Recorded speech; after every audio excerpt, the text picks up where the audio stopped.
রাজনীতির খেলাধুলা রীতিমতো জমে উঠেছে। স্পষ্টতই একদিকে ডক্টর মোহাম্মদ ইউনূস এবং তার সঙ্গে জামায়াতে ইসলামী, সমন্বয়ক, কিছু ইসলামিক দল এবং পশ্চিমা বেশ কিছু থিঙ্ক ট্যাঙ্ক রয়েছেন। তার সঙ্গে সাম্প্রতিককালে যুক্ত হয়েছে পাকিস্তান এবং পাকিস্তানের পেছনে চায়না। এটি একটি বলয়। দ্বিতীয় আরেকটি গ্রুপ, সেটি হলো বিএনপি এবং তার সহযোগী অন্যান্য রাজনৈতিক দল। কার্যত বিএনপির যারা রাজপথে আছেন নেতাকর্মী এবং জনপ্রিয়তা, এটাই তাদের শক্তির মূল ভিত্তি। কিন্তু ডক্টর মোহাম্মদ ইউনূসের যে আন্তর্জাতিক কানেকশন রয়েছেন, তার সঙ্গে আন্তর্জাতিক মানের কিছু বুদ্ধিজীবী সহযোগী রয়েছেন দেশে এবং দেশের বাইরে। ঠিক ওইরকমভাবে বিএনপির কেউ নেই। বিএনপির লোক বলতে মির্জা আব্বাস, বিএনপির লোক বলতে মির্জা ফখরুল ইসলাম আলমগীর, বিএনপির লোক বলতে জনাব তারেক রহমান। মানে আমরা যাদেরকে দেখি, এর বাইরে অদৃশ্য কোনো শক্তি বিএনপিকে সাহায্য করার মতো এই মুহূর্তে নেই। আর আরেকটি পক্ষ, সেটা হলো আওয়ামী লীগ। তো মূলত আসলে এই মুহূর্তে বিএনপির সঙ্গে, ডক্টর মোহাম্মদ ইউনূসের সঙ্গে, জামাতের সঙ্গে কোনো রাজনৈতিক খেলাধুলা হচ্ছে না। এখানে একেবারে নির্মম বাস্তবতা হলো যে বাংলাদেশের মধ্যে একচেটিয়াভাবে খেলছে ডক্টর মোহাম্মদ ইউনূস। আর তিনি যদি এই মুহূর্তে কাউকে হুমকি হিসেবে মনে করেন, তার প্রতিপক্ষ হিসেবে মনে করেন, সেটা অবশ্যই বিএনপি নয়, অন্য কেউ নয়, সেটি কেবলই মাত্র শেখ হাসিনা। তো ডক্টর মোহাম্মদ ইউনূস সাহেবের সঙ্গে যেভাবে দেশি এবং বিদেশি সাহায্যকারী রয়েছে, তদ্রূপ শেখ হাসিনার হাতেও দেশি বিদেশি অনেক শক্তি রয়েছে। দেশের মধ্যে আওয়ামী লীগের ৬ কোটি কর্মী সমর্থক এবং তারা প্রায় সবাই সচ্ছল। রাজনীতিতে গত ১৫ বছর ধরে তারা যে সাহস দেখিয়েছে, শক্তি দেখিয়েছে, যে কৌশল দেখিয়েছে, ফলে আওয়ামী লীগ যদি এখনো কোথাও দাঁড়িয়ে যায় বা জয় বাংলা বলে কোথাও এগিয়ে আসে, এটা সঙ্গত কারণে তাদের যারা প্রতিপক্ষ, তাদের মনে এক ধরনের আতঙ্ক সৃষ্টি করবে এবং আওয়ামী লীগের যারা পক্ষের লোক এই মুহূর্তে ডক্টর ইউনূসের মধ্যে লুকিয়ে আছেন, বিএনপির মধ্যে লুকিয়ে আছেন, তারা তাদের খোলস পাল্টে আবার জয় বাংলার সঙ্গে একত্র হবে। এটা হলো দেশের মধ্যে আওয়ামী লীগের শক্তিমত্তা। অন্যদিকে দেশের বাইরে গিয়ে শেখ হাসিনা এই মুহূর্তে যে দিল্লিতে রয়েছেন বা ইন্ডিয়াতে রয়েছেন, ভারতে রয়েছেন, সেখানে তিনি তার সকল প্রিয়জন এবং সাহায্যকারী তাদেরকে নিরাপদে তিনি সেখানে নিয়ে গেছেন, অথবা তারা সবাই নিরাপদে সেখানে পৌঁছে গেছেন।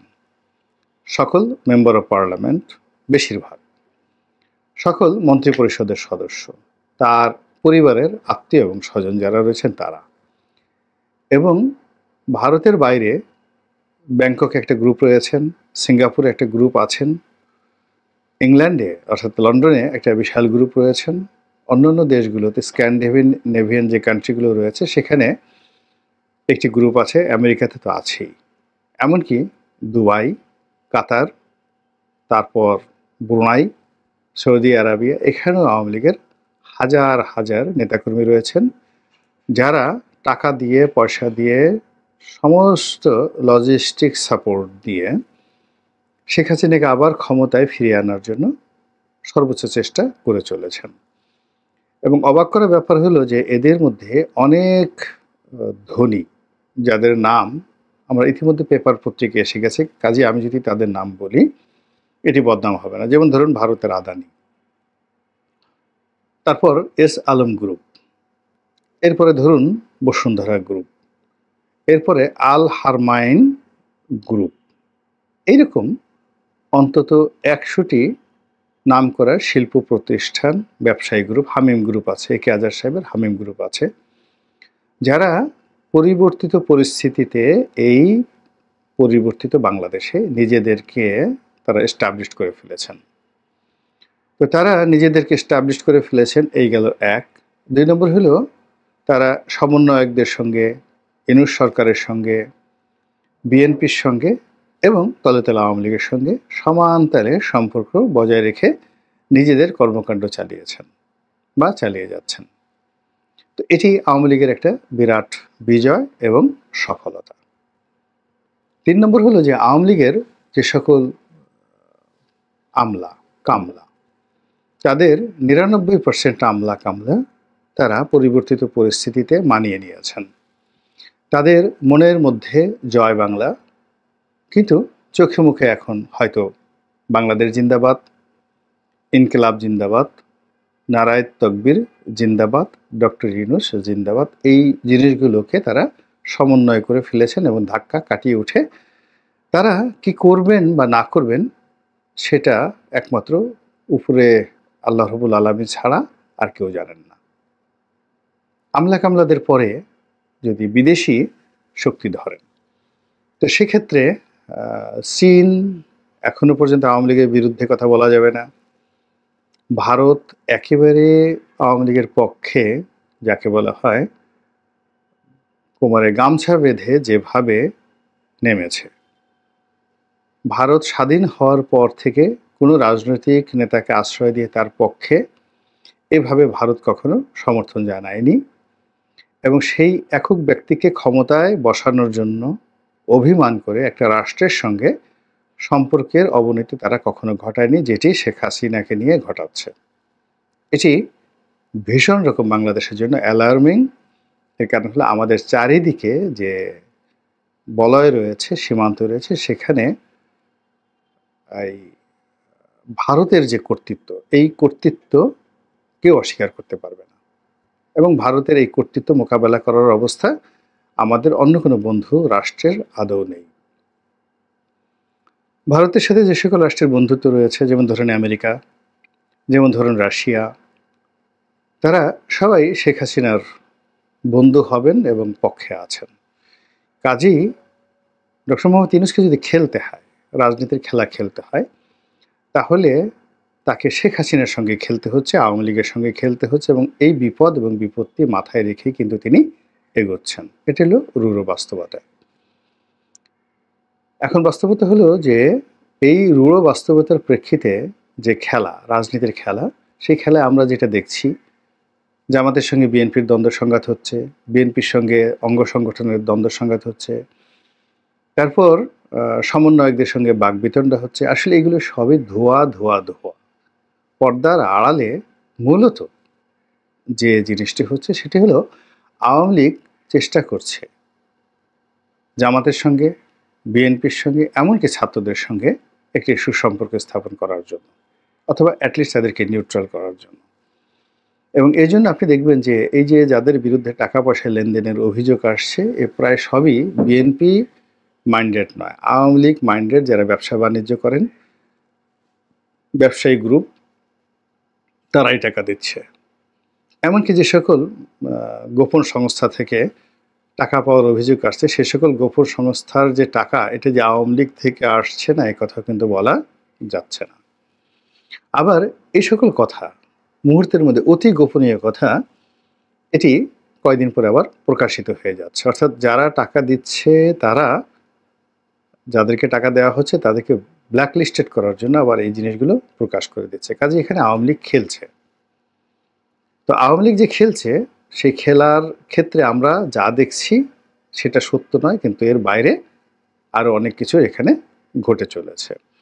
তো সেই দিক থেকে ডক্টর মোহাম্মদ ইউনূসকে শেখ হাসিনার আগামী দিনের রাজনীতির পুনর্বাসন, তার রাজনীতির আক্রমণ, তার রাজনীতির কৌশল এবং রাজনীতির প্রত্যাবর্তন, এটিকে মাথায় রেখে কিন্তু তাকে এগোতে হচ্ছে, এবং দেয়ার ইজ নো ওয়ে, এর বাইরে তার কোনো বিকল্প পন্থা নেই, ব্যবস্থা নেই। পুরো পরিস্থিতি এমন অবস্থায় চলে গেছে যে যদি ইলেকশন হয়, সেখানে আওয়ামী লীগ একটা ফ্যাক্টর, আর ইলেকশন যদি নাও হয় তবুও আওয়ামী লীগ ফ্যাক্টর, এবং যা কিছু করা হচ্ছে সব কিছু আওয়ামী লীগের পক্ষে চলে যাচ্ছে। আপনি যদি আওয়ামী লীগকে নিষিদ্ধ করেন, আওয়ামী লীগের পক্ষে চলে যাচ্ছে। আওয়ামী লীগের যদি ইলেকশনে অংশগ্রহণ করতে দেন তা আওয়ামী লীগের পক্ষে চলে যাচ্ছে, আওয়ামী লীগের একটা গালি দেন তা আওয়ামী লীগের পক্ষে চলে যাচ্ছে, আওয়ামী লীগ সম্পর্কে যদি কোনো কথা না বলেন তাও আওয়ামী লীগের পক্ষে চলে যাচ্ছে।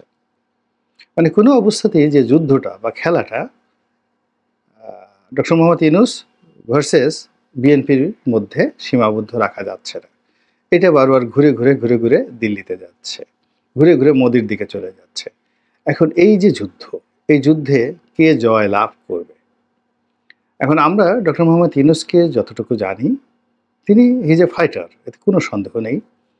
তার জীবনে তিনি আজ যত দূরে এসেছেন, কৌশল করে এসেছেন, পরিশ্রম করে এসেছেন, তারপর বুদ্ধিমত্তা খাটিয়ে এসেছেন। তার জীবনের অনেক পরাজয় আছে, অনেক বেদনা আছে, কিন্তু তারপর তিনি বিজয়ী, এটি সত্য। আবার শেখ হাসিনার ক্ষেত্রে এটি আরও নির্মম।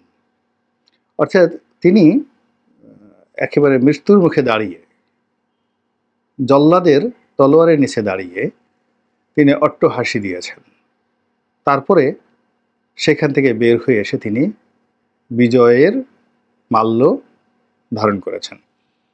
আপনি 21শে আগস্টের গ্রেনেড হামলার কথা চিন্তা করেন, কিংবা এইবার যে তার যে দিল্লি যাওয়া, এই ঘটনা চিন্তা করেন, তারপরে তার বাড়িতে 32 নম্বরে যে আক্রমণ হয়েছে সেটা চিন্তা করেন। সব মিলিয়ে তার পুরো জীবনটাই হলো তিনি তলোয়ারের ফলার উপরে দাঁড়িয়েছেন, অথবা তলোয়ার সবসময় তার ঘাড়ের উপরে ছিল, হলকমের উপরে ছিল। এবং এইগুলো করেই তিনি একবার নয়, দুইবার নয়, বহুবার, সে 75-এর 15 আগস্ট থেকে আজ অবধি, আরও আগে, ইভেন 1971 সালে তার জীবন হুমকির মধ্যে ছিল। তো এই জিনিসগুলো, অর্থাৎ বিরূপ একটা পরিস্থিতি মোকাবেলা করতে করতে করতে করতে তিনি এখন বলতে গেলে একটা লৌহ মানবী নয়, প্ল্যাটিনাম মানবী হয়ে গেছেন। তাও না, হীরক মানবী হয়ে গেছেন, অর্থাৎ সবচেয়ে শক্ত মনের একজন মানবী হয়ে গেছেন। তাকে কাটার জন্য, ধ্বংস করার জন্য আরেকটি হীরক লাগবে। আপনি অন্য কোনো কিছু দিয়ে, লোহা দিয়ে বা অন্য কোনো ইস্পাত দিয়ে আপনি তাকে কাটতে পারবেন না। এর কারণ হলো তার ঘনত্ব, তার জীবনের যে ঘনত্ব কোন পর্যায়ে পৌঁছে গেছে একমাত্র সেই বুঝতে পারবে। আমি নিজে অবাক হয়ে যাই যে তিনি এখন যে অবস্থাতে দিল্লিতে রয়েছেন, আমি যদি হতাম, আমি তো কথাই বলতে পারতাম না। প্রথমত আমি লজ্জা পেতাম, আমার শরম লাগতো, তারপর আমার অনুতাপ হতো, এরপর আমি অভিমানী হতাম, আমি কষ্ট পেতাম, আমি কান্নাকাটি করতাম, তারপরে শেষে আমি ঘুমের ট্যাবলেট খেতাম, এবং আমার কণ্ঠের মধ্যে কোনো যাকে বলা হয় দৃঢ়তা থাকতো না। কিন্তু শেখ হাসিনাকে আমরা কি দেখছি?